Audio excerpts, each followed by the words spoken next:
For the first time, Vineet Goel, Banwari Lal's son, is joining us on this broadcast, and he speaks on the riots. In fact, a short while back, speaking to a local news network, he's largely referred to the fact that there hasn't been any closure.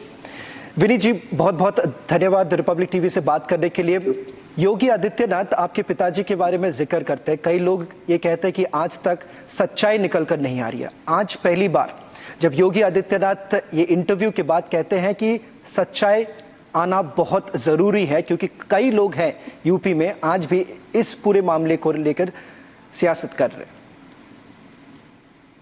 सच्चाई ये कि उस समय दंगाइयों ने हमारे अहाते में पूरी तरह से उसका आक्रमण कर दिया।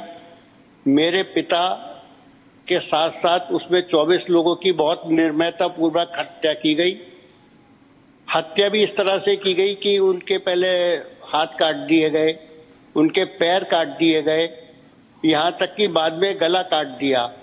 और उन्होंने शुरू में उनसे अनुरोध की भी बहुत विनती करी कि भाई मुझे गोली मार दो, मेरी इस तरह से निर्ममता पूर्वक हत्या मत करो, लेकिन वो बिल्कुल उन्मादी थे। और उन्होंने बाद में उनको टायरों पे रखकर मिट्टी का तेल वगैरह डालकर इस तरह से शव को छत विछत कर दिया कि कोई भी न शव पहचाना जा सका, न किसी प्रकार से किसी की मतलब हड्डियां तक नहीं मिल पाई मृतकों की। विनीत जी,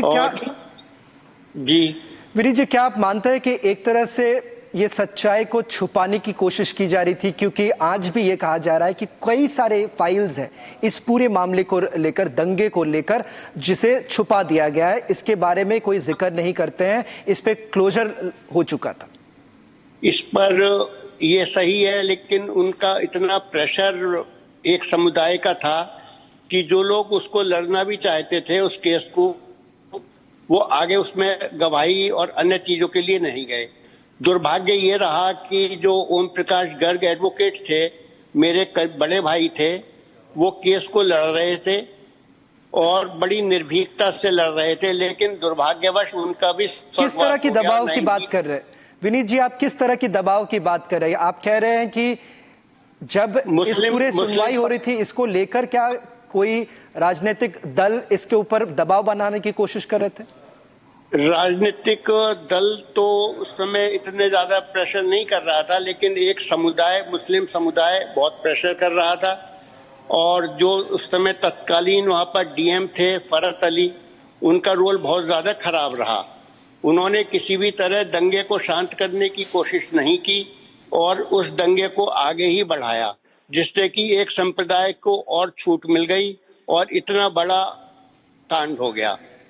एक आखिरी सवाल आपसे करना चाहूंगा, क्योंकि कुछ तथ्य अब तक निकल कर नहीं आया।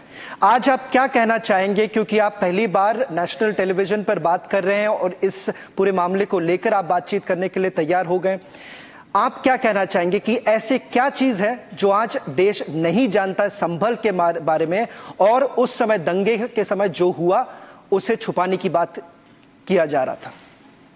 शासन द्वारा भी और शासन द्वारा भी समय समय पर उसको दबाने की कोशिश की गई और तथ्यों को छिपाने की कोशिश की गई। अब माननीय मुख्यमंत्री जी योगी जी हैं, तो मुझे भी एक आशा की किरण जगने लगी है और मुझे ऐसा लगता है कि शायद मेरे पिता को भी अब न्याय मिलेगा। विनीत जी, रिपब्लिक टीवी से बात करने के लिए बहुत बहुत धन्यवाद। As we've been also pointing out that was there some sort of a political pressure? In fact, on the floor of the assembly, Uttar Pradesh Chief Minister spoke about the fact that the truth was hidden.